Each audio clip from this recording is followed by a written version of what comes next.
At 3:17 a.m., Elizabeth Morgan stared into the bathroom mirror, frozen. Something moved beneath her skin. Black bumps had spread across her forehead, pulsing downward like ink under glass. "Richard!" she screamed, as her husband rushed in and froze at the sight. Her face, once on cookbook covers and TV screens, was now unrecognizable. A doctor had called it an allergy, but allergies didn't move. Under the harsh bathroom light, the truth was clear. Something inside her was alive, and it was spreading. Elizabeth Morgan, 41, had built an empire on taste. From a blue-collar Pittsburgh childhood, she clawed her way to the Culinary Institute of America, graduating with honors. By her 30s, she had 3 best-selling cookbooks, a YouTube channel with 1 million subscribers, and Elizabeth's Table, her Food Network show that blended approachable charm with sophisticated recipes. But success came with shadows. 5 years ago, her son Michael, 17, died in a car crash while texting. The grief hollowed her out, driving her deeper into work to escape the pain. Her marriage to Richard, a Columbia University professor and rare book collector, became a polished facade. Parallel lives in a museum-like apartment. No shared bedroom for 3 years. Her latest project, a 6-week culinary tour through Asia, was her boldest yet.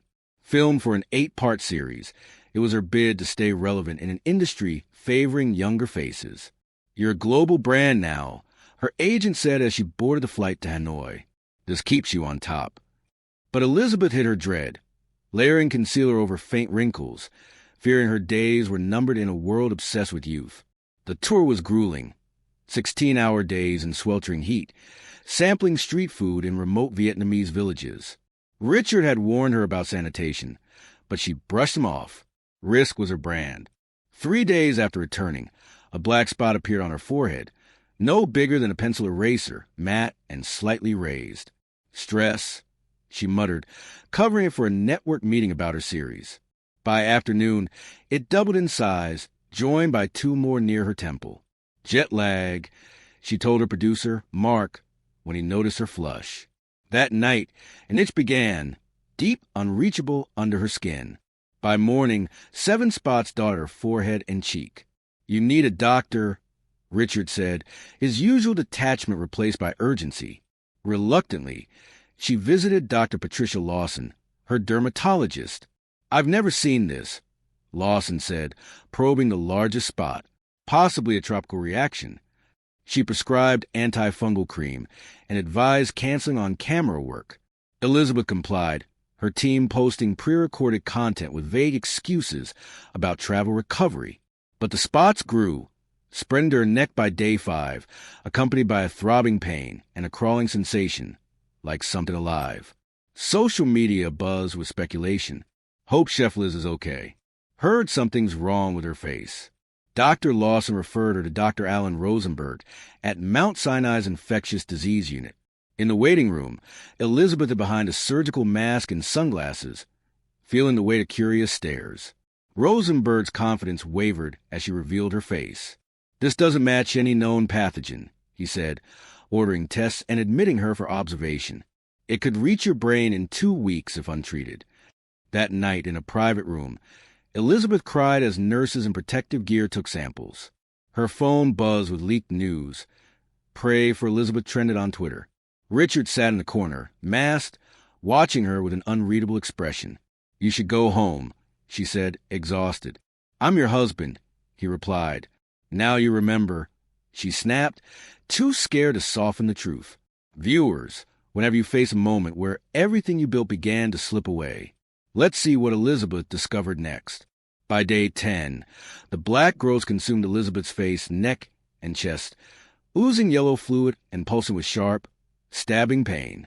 Mount Sinai's head of dermatology, Dr. Rebecca Collins, took charge, her piercing blue eyes betraying concern despite her clinical tone.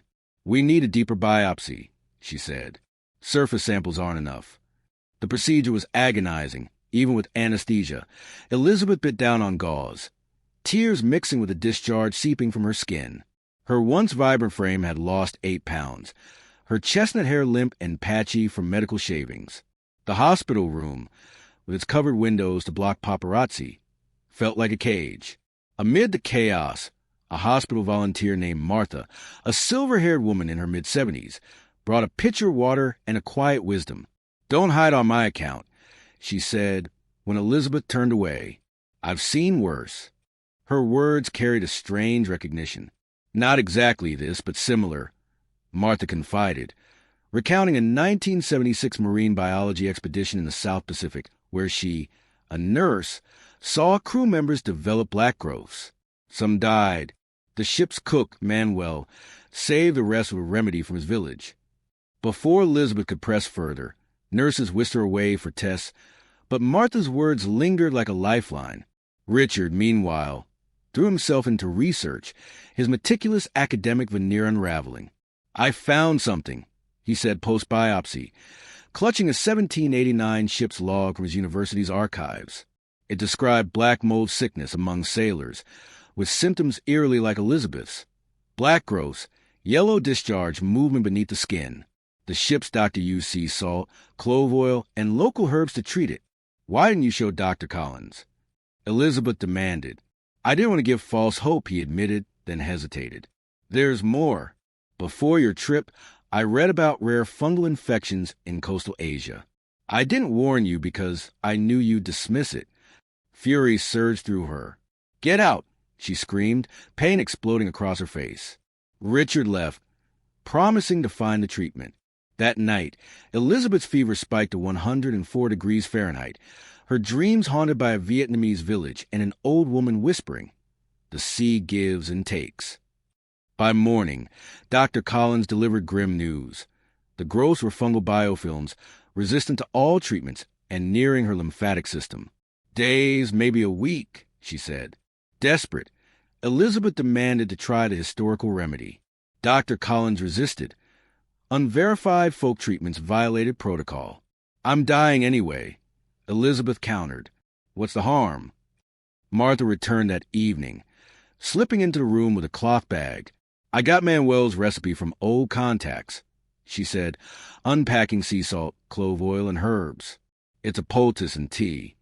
They applied it in secret, the paste burning but slowing the crawling sensation beneath Elizabeth's skin. By morning, the inflammation eased and her fever dropped. Dr. Collins, unaware of the remedy, attributed it to delayed treatment effects. For 3 days, Martha and Richard maintained a ruse, applying the poultice at night. The growth stopped spreading, but a night nurse nearly caught them, forcing a decision. "We need to tell Dr. Collins." Elizabeth said, "It's working." Viewers, have you ever had to trust an unconventional solution when all else failed? Let's find out what happened when the truth came out. Confessing to Dr. Collins was a gamble. "You could have killed her," she snapped, furious at the unauthorized treatment. But Elizabeth's improving blood work and healing skin, growths dry and flaking, forced her to reconsider. "Show me everything," she demanded. With Martha's guidance, they documented the remedy's ingredients and effects, bringing in Dr. Jeremy Patterson, a botanical medicine expert. "This is remarkable," he said. "The salt and oils disrupt the fungal biofilm in ways our drugs can't." Elizabeth's fever vanished, and her kidney function normalized. By day 23, she stood before her hospital mirror, scarred but alive, the black growths mostly gone, leaving raw, red skin. But the hospital wasn't done with her. Dr. Eleanor Patel from the CDC arrived with the chief of medicine and legal counsel, demanding extended observation. "Your treatment is linked to classified research," Patel said, citing public health authority to detain her. Richard's discovery of the Neptune logs, his grandfather's records from a 1976 naval expedition, unraveled a chilling truth. Project Neptune wasn't just marine research. It tested a fungal organism for interrogation, deliberately infecting subjects. Martha, a survivor of that expedition, had been taken to Fort Detrick. A note slipped under Elizabeth's dinner tray warned, "They're following Richard. Trust no one." Dr. Collins, risking her career, helped Elizabeth escape to a Brooklyn brownstone where James Wilson, a former naval intelligence officer and Richard's grandfather's colleague, waited. The Neptune logs detailed a decades-old cover-up. William Morgan, Richard's grandfather, had tried to expose the program but was silenced. "Your infection wasn't an accident," Wilson revealed. They're testing again, and your recovery threatens their control. The remedy's effectiveness made Elizabeth a target, her survival a liability. Wilson's plan was to expose Project Neptune through a journalist, Sarah Kendall. As they hid in a Catskill safe house, Elizabeth grappled with a new blow. Her sense of taste was fading, a side effect Martha had warned about. Coffee became textureless. Food a void. It's like losing my soul, she told Richard. Manuel's notes, smuggled from Fort Detrick, offered hope. Survivors could retrain their brains to perceive flavor through other senses. Elizabeth began experimenting, focusing on texture and aroma, her chef's instincts adapting to a new reality. Viewers, when has a loss forced you to redefine yourself? Let's see how Elizabeth turned survival into strength. 1 year later, Elizabeth Morgan stood in her Brooklyn Culinary School, the Sensory Adaptive Culinary Institute, teaching students with sensory challenges to cook through texture, aroma, and sound. Her face, scarred but unhidden, told a story of survival. Sarah Kendall's Pulitzer-winning series exposed Project Neptune, leading to congressional hearings and indictments. Martha, frail but fierce, testified remotely, her wisdom anchoring the truth. Elizabeth's new book, Sensing Differently, and her institute redefined her legacy, not as a celebrity chef, but as a pioneer for those society overlooked. Her marriage, once distant, became a partnership forged in crisis. The sea had taken her old life, her face, her taste of perfection, but it gave her purpose, resilience, and a voice for justice. Viewers, what loss has reshaped your life into something unexpectedly meaningful? Share your story below, along with your city. Let's keep uncovering the truth together.